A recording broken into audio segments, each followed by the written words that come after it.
Bismillahirrahmanirrahim. Assalamualaikum warahmatullahi wabarakatuh.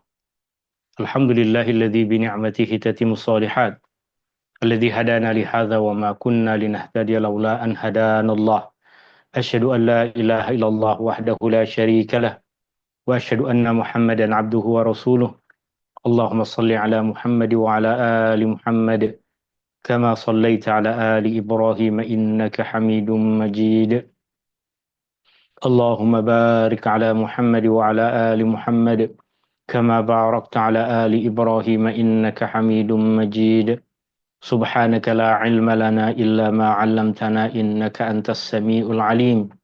اللهم إنا نسألك علما نافعا ورزقا طيبا وعملا متقبلا. اللهم إنا نسألك علما نافعا ورزقا طيبا وعملا متقبلا. اللهم إنا نسألك علما نافعا ورزقا طيبا وعملا متقبلا. ربنا تقبل منا إنك أنت السميع العليم وتب علينا إنك أنت التواب الرحيم. اللهم أحسن عاقبتنا في الأمور كلها وأجرنا من خزي الدنيا وعذاب الآخرة. ربنا آتنا في الدنيا حسنة وفي الآخرة حسنة وقنا عذاب النار. وصلى الله على النبي محمد والحمد لله رب العالمين. Tuan-tuan, puan-puan, hadirin yang dirahmati Allah Subhanahu wa taala, ini adalah perjumpaan kita yang ke-6 dalam ayat dan hikmah surah Al-Ahzab, di mana tafsir Al-Imam Ibnu Katsir menjadi rujukan utama di dalam majlis ilmu kita, dan saya telah pun kongsikan kepada tuan-tuan dan puan-puan terjemahan dari ringkasan tafsir Ibnu Katsir untuk ayat yang ke-11 sehingga ayat yang ke-13 yang insyaAllah kita akan kupas dalam majlis ilmu kita di petang hari ini. Seperti biasa dalam majelis ilmu ini, tuan-tuan dan puan-puan boleh bertanya jika ada apa-apa soalan, jika ada apa-apa kemusykilan, dan tuan-tuan, puan-puan boleh tulis soalan di dalam chatroom yang ada di dalam Zoom meeting ini, atau tuan-tuan dan puan-puan juga boleh terus membuka mikrofon dan bertanya jika ada perkara-perkara yang berkaitan dengan apa yang kita kupas, perkara-perkara yang berkaitan dengan apa yang kita bahas yang tuan-tuan dan puan-puan ingin bertanya. Surah Al-Ahzab seperti yang telah kita pelajari masuk dalam himpunan surah-surah Madaniyah, surah yang diturunkan di Madinah selepas Rasulullah sallallahu alaihi wasallam hijrah ke Madinah. Di dalam mushaf Al-Quran ia boleh kita jumpai di dalam susunan yang ke-33. Tema utama dari surah Al-Ahzab adalah berserah diri kepada ketetapan dan syariat Allah Subhanahu wa taala. Ayat yang kita akan kupas dalam majlis ilmu kita di petang hari ini adalah ayat yang ke-11 hingga ayat yang ke-13. Dan ayat-ayat yang kita akan kupas, ayat-ayat yang kita akan pelajari masih berkaitan dengan tajuk utama dari surah Al-Ahzab, di mana surah ini kita kenal dengan nama surah Al-Ahzab, dan ianya telah pun dikenal sejak masa Rasulullah sallallahu alaihi wasallam dengan nama surah Al-Ahzab kerana peristiwa bersejarah yang terjadi pada masa Rasulullah sallallahu alaihi wasallam yang dikenal sebagai perang Al-Ahzab atau perang Al-Khandaq, iaitu masa di mana orang-orang Yahudi berhasil menghimpunkan sebahagian dari kabilah-kabilah Arab pada ketika itu untuk mereka bersama-sama menyerang Rasulullah, menyerang umat Islam di Madinah. Maka Rasulullah sallallahu alaihi wasallam mendengar berita bahawa orang-orang Yahudi telah menghimpunkan pasukan mereka untuk menyerang umat Islam. Rasulullah sallallahu alaihi wasallam bersama dengan para sahabat membuat persediaan untuk mempertahankan Madinah dengan membuat parit. Dan parit itu yang di dalam bahasa Arab dinamakan Al-Khandaq. Sehingga perang tersebut, peristiwa tersebut dikenal sebagai Perang Khandaq. Adapun Al-Ahzab ianya bermaksud kepada sekutu ataupun pasukan sekutu, pasukan musuh yang mereka bersatu, berhimpun di bawah pengaruh orang-orang Yahudi untuk menyerang Madinah, untuk menyerang umat Islam yang ada di Madinah. Dalam pertemuan yang lepas kita telah mempelajari, kita telah menyebutkan alasan, sebab, latar belakang kenapa orang-orang Yahudi menghimpunkan orang-orang Arab untuk menyerang Rasulullah sallallahu alaihi wasallam di Madinah, dan kita telah mempelajari bagaimana perjuangan Rasulullah sallallahu alaihi wasallam dan para sahabat untuk mempertahankan Islam, untuk mempertahankan Madinah, untuk mempertahankan diri mereka daripada tipu daya orang-orang Yahudi dan kejahatan orang-orang yang memerangi dan memusuhi Rasulullah sallallahu alaihi wasallam. Dan kita pun tahu kenapa surah ini dinamakan sebagai surah Al-Ahzab, kerana peristiwa tersebut. Allah Subhanahu wa taala kemudian berfirman pada ayat yang ke-11 surah Al-Ahzab, menceritakan kepada kita tentang keadaan dan kesusahan yang dijumpai oleh umat Islam, oleh orang-orang yang beriman pada peristiwa perang Al-Ahzab. Allah Subhanahu wa taala berfirman, A'udzu billahi minasyaitonir rajim. Hunalika btuliyal mu'minuna wa zulzilu zilzalan syadida. Hunalika, pada ketika itu, ubtuliyal mu'minun, orang-orang yang beriman diuji. Ubtuliyal mu'minun, orang-orang yang beriman diuji.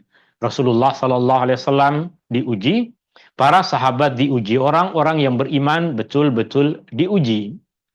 Wazulzilu zilzalan syadida, dan mereka digoncangkan dengan goncangan yang amat dahsyat. Bukan saja perasaan dan pendirian mereka, keadaan diri mereka pun digoncang dengan goncangan yang sangat dahsyat. Dalam ayat ini kita mengetahui bagaimana Rasulullah sallallahu alaihi wasallam dan para sahabat diuji oleh Allah Subhanahu wa taala. Ini menjelaskan kepada kita bahwa orang yang beriman mesti akan diuji oleh Allah Subhanahu wa taala. Jika tuan beriman, jika puan beriman, maka bersedialah. Mesti akan ada ujian yang Allah Subhanahu wa taala timpakan, mesti akan ada ujian yang Allah Subhanahu wa taala berikan. Dan ujian dari Allah Subhanahu wa taala boleh jadi tujuannya adalah untuk menguatkan dan memantapkan keimanan seseorang, seperti Rasulullah sallallahu alaihi wasallam diuji dan para sahabat Rasulullah sallallahu alaihi wasallam diuji. Dan masyarakat Islam boleh jadi diuji untuk diketahui siapa di antara mereka yang benar-benar beriman, siapa di antara mereka yang berpura-pura beriman.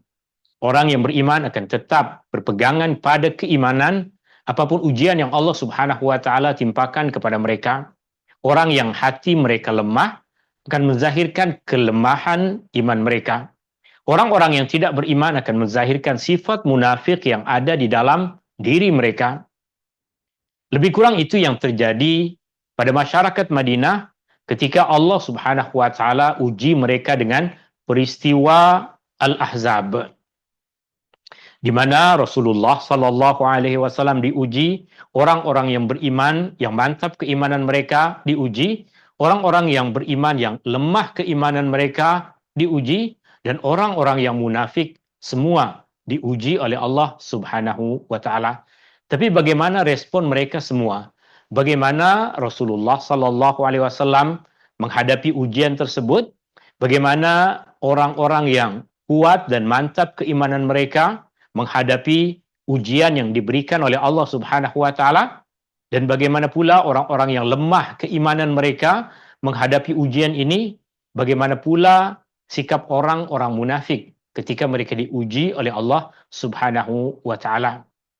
Pada ayat-ayat yang lain insyaallah kita akan menjumpai penjelasan tentang bagaimana sikap para sahabat Nabi sallallahu alaihi wasallam menghadapi ujian yang Allah Subhanahu wa taala berikan kepada mereka.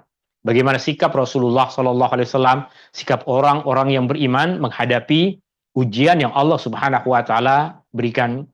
Adapun pada ayat yang kita akan kupas di dalam majelis ilmu kita di petang hari ini, selepas Allah Subhanahu wa taala sebutkan bahwa orang-orang yang beriman diuji dan digoncangkan dengan goncangan yang amat dahsyat, Allah Subhanahu wa taala sebutkan pada dua ayat selepasnya tentang keadaan dua golongan manusia, yaitu golongan orang-orang munafik dan golongan orang-orang yang lemah keimanannya. Orang-orang munafik, orang-orang yang tidak beriman, orang-orang yang berpura-pura masuk Islam. Pada diri mereka tiada keimanan. Sedangkan orang yang lemah keimanannya, mereka adalah orang-orang yang beriman, tetapi belum sempurna keimanan ada pada diri mereka. Tuan-tuan, puan-puan, hadirin yang dirahmati Allah Subhanahu wa taala. Hunalika betuliyal mu'minuna wa zulzilu zilzalan syadida. Al-Imam Ibnu Katsir rahimahullahu taala berkata, Allah berfirman memberitahu kepada kita tentang situasi ketika tentera sekutu yaitu pasukan Al-Ahzab yang terdiri dari golongan orang-orang Yahudi, golongan orang-orang musyrik dari Quraisy, dari penduduk Mekah, dan juga orang-orang Ghatafan yang mereka asasnya tiada permusuhan pun dengan Rasulullah SAW, tapi bagaimana orang Yahudi mampu mempengaruhi mereka sehingga ikut di dalam persekutuan orang-orang musyrik untuk menyerang Rasulullah SAW di Madinah. Tentara Al-Ahzab telah pun mengepung Madinah.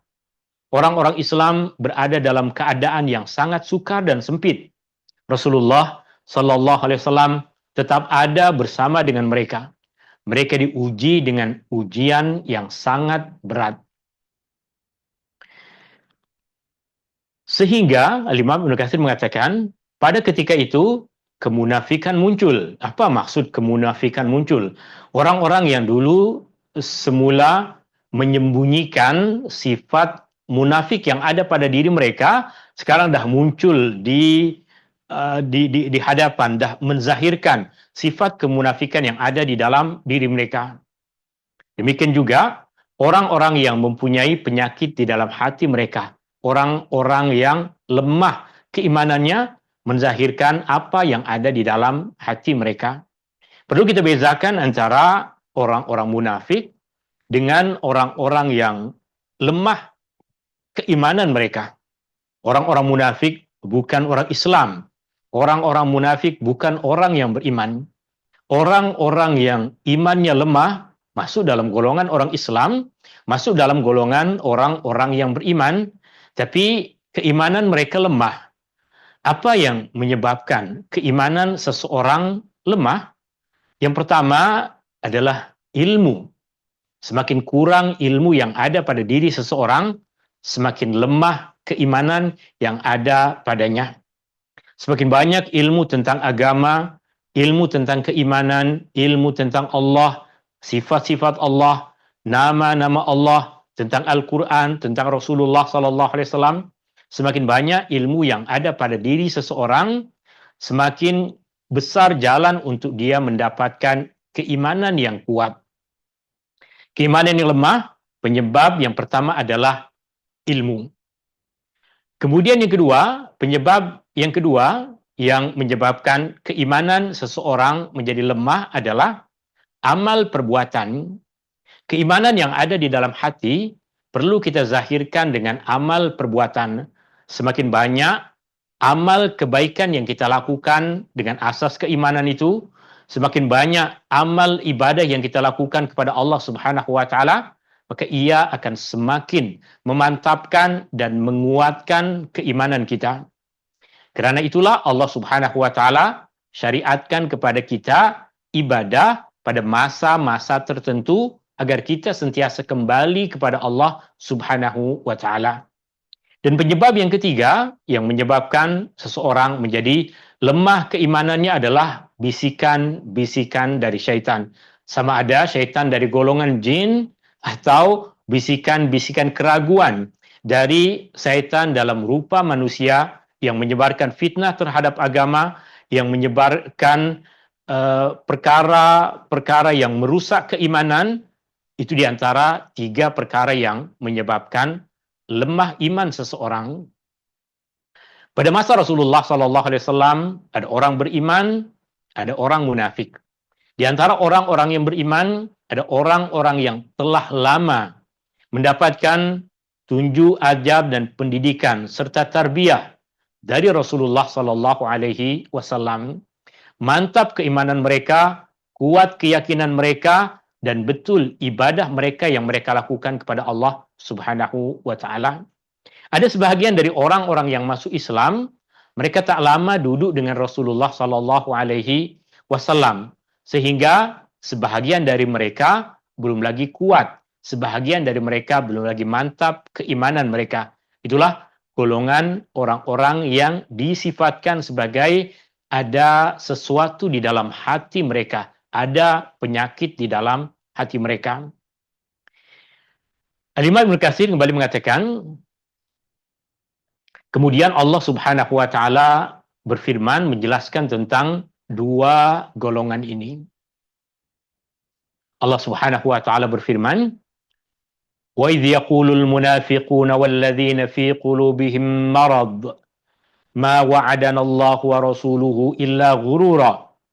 Dan lagi pada masa itu adalah masa di mana orang-orang munafik dan orang-orang yang ada penyakit di dalam hatinya, mereka mengatakan Allah dan Rasul-Nya tidak menjanjikan kepada kita melainkan perkara yang memperdayakan sahaja. Mereka mengatakan Allah menipu kita. Mereka mengatakan Rasulullah Sallallahu Alaihi Wasallam menipu kita. Bahkan di antara mereka ada yang berani mengatakan Muhammad telah menjanjikan kepada kita untuk kita menguasai kerajaan Parsi. Padahal kita sekarang nak pergi ke tanda saja takut. Dalam perang Ahzab semua takut untuk keluar, meninggalkan masjid, meninggalkan rumah mereka.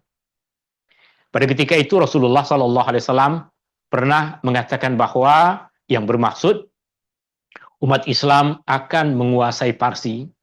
Tentunya bagi orang-orang yang keimanan mereka lemah, terlebih lagi golongan orang-orang munafik, mereka akan menganggap itu hanya untuk memperdaya kita saja. Itu hanya untuk marketing saja, bukan perkara yang sebenar. Tapi Allah Subhanahu wa Ta'ala buktikan kepada kita semua bahwa apa yang Allah firmankan adalah benar, apa yang disebutkan oleh Rasulullah Sallallahu Alaihi Wasallam adalah benar.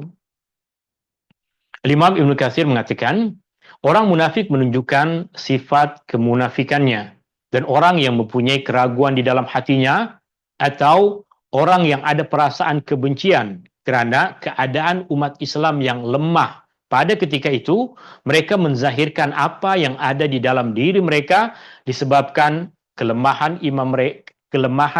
iman mereka dan disebabkan kesukaran yang tengah dihadapi oleh umat Islam dalam peristiwa Perang Ahzab. Dan sebahagian orang lain berkata seperti yang Allah Subhanahu wa Ta'ala firmankan, وَإِذْ قَالَتْ طَائِفَةٌ مِّنْهُمْ يَا أَهْلَ يَثْرِبَ لَا مُقَامَ لَكُمْ فَارْجِعُوا. Dan juga masa itu ialah masa di mana segolongan di antara mereka berkata, wahai penduduk Yathrib, tempat ini bukan tempat bagi kamu, oleh itu baliklah. Umat Islam pada masa itu mereka berhimpun di dekat parit untuk melindungi Madinah.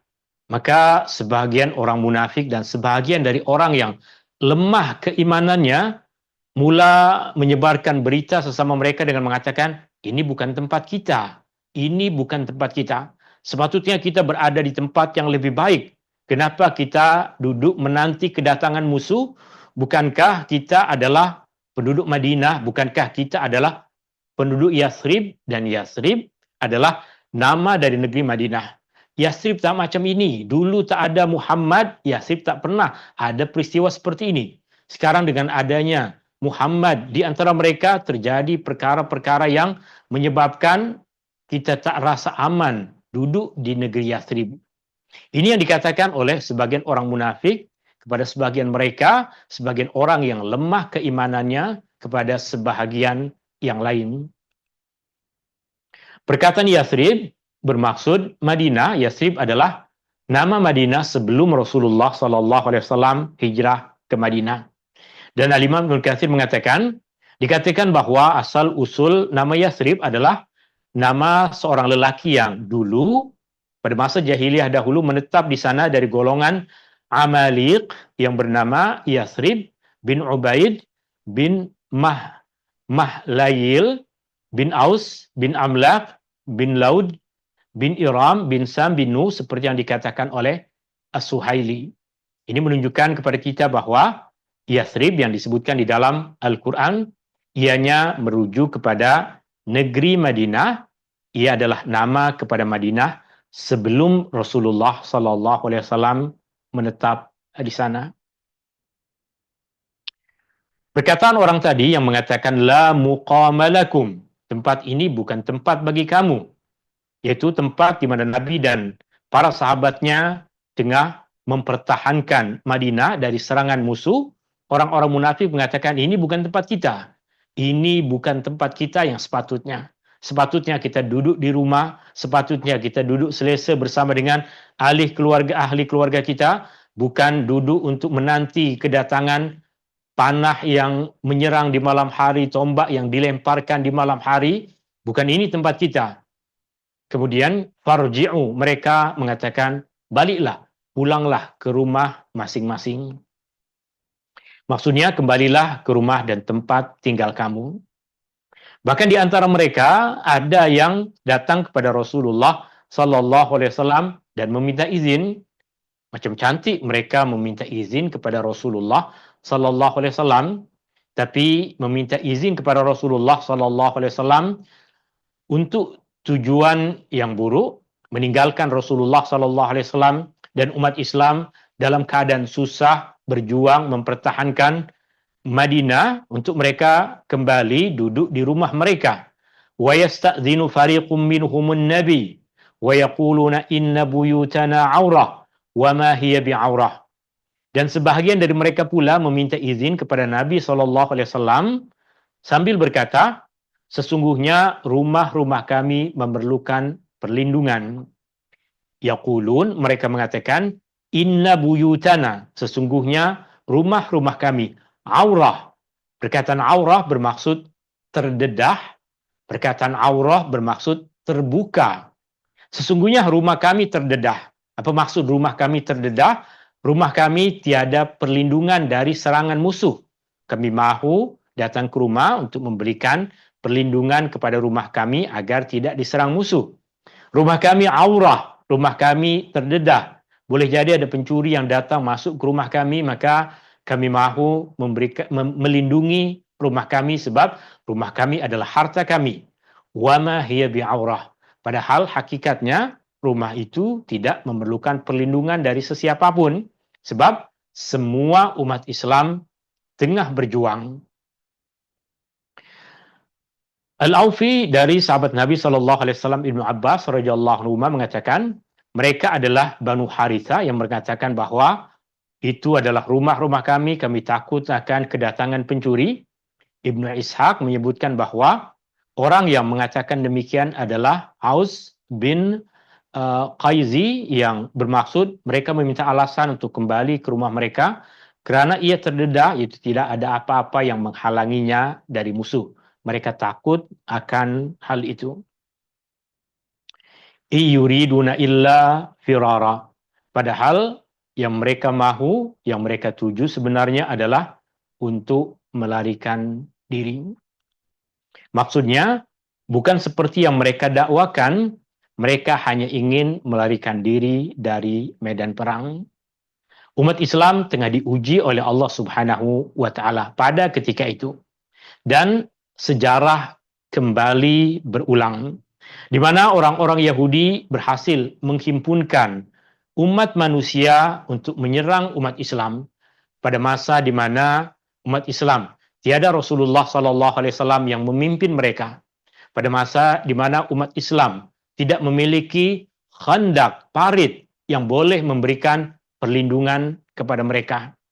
Adakah orang-orang Yahudi berhasil menghimpunkan semua umat manusia untuk menyerang umat Islam pada ketika ini? Sudah tentu apa yang terjadi pada masa Rasulullah SAW dahulu akan berulang kembali. Umat Islam mesti berhasil mempertahankan diri mereka. Umat Islam dengan perjuangan mereka. Umat Islam dengan kesetiaan mereka pada petunjuk Nabi SAW Mereka mesti dapat mempertahankan diri mereka, mempertahankan negeri mereka, mempertahankan marwah mereka, mempertahankan agama mereka. Soalannya sekarang adalah, adakah kita akan masuk dalam himpunan Al-Ahzab, orang-orang yang dihimpunkan oleh orang-orang Yahudi untuk menyerang umat Islam, ataukah kita akan berada pada kumpulan yang dipimpin oleh Rasulullah sallallahu alaihi wasallam bersedia untuk mempertahankan agama Allah Subhanahu wa taala, ataukah kita masuk dalam golongan seperti orang-orang munafik yang hanya mencari-cari alasan untuk tidak berjuang bersama dengan Rasulullah sallallahu alaihi wasallam. Tuan-tuan dan puan-puan yang dirahmati Allah Subhanahu wa taala, ini yang boleh saya kongsikan dalam majlis ilmu kita di petang hari ini. Semoga Allah Subhanahu wa taala memberikan keselamatan kepada umat Islam sekarang dari tipu daya orang-orang Yahudi, sebagaimana Allah Subhanahu wa taala memberikan keselamatan kepada Rasulullah sallallahu alaihi wasallam dan para sahabat dari tipu daya orang Yahudi. Pada masa Rasulullah sallallahu alaihi wasallam, orang-orang Yahudi dan kumpulan yang datang menyerang Madinah untuk menghancurkan umat Islam, mereka dihancurkan oleh Allah Subhanahu wa taala dengan mengirimkan angin, bukan dengan senjata umat Islam. Adakah sekarang Allah Subhanahu wa taala akan binasakan orang-orang yang berhimpun untuk membinasakan umat Islam juga dengan tentara Allah Subhanahu wa taala, bukan dengan senjata umat Islam? Tapi yang pasti, apa yang kita tahu dengan yakin adalah Rasulullah sallallahu alaihi wasallam dan para sahabat telah membuat persediaan. Rasulullah sallallahu alaihi wasallam dan para sahabat telah berjuang, baru Allah Subhanahu wa taala berikan pertolongan. Adakah kita dah buat persediaan? Adakah kita dah berjuang untuk kita layak mendapatkan pertolongan dari Allah Subhanahu wa taala? Dari apa yang tadi kita pelajari, ada beberapa pengajaran yang penting. Di antara pengajarannya adalah ujian keimanan. Orang-orang yang beriman mesti akan diuji oleh Allah Subhanahu wa taala dengan ujian yang sangat berat.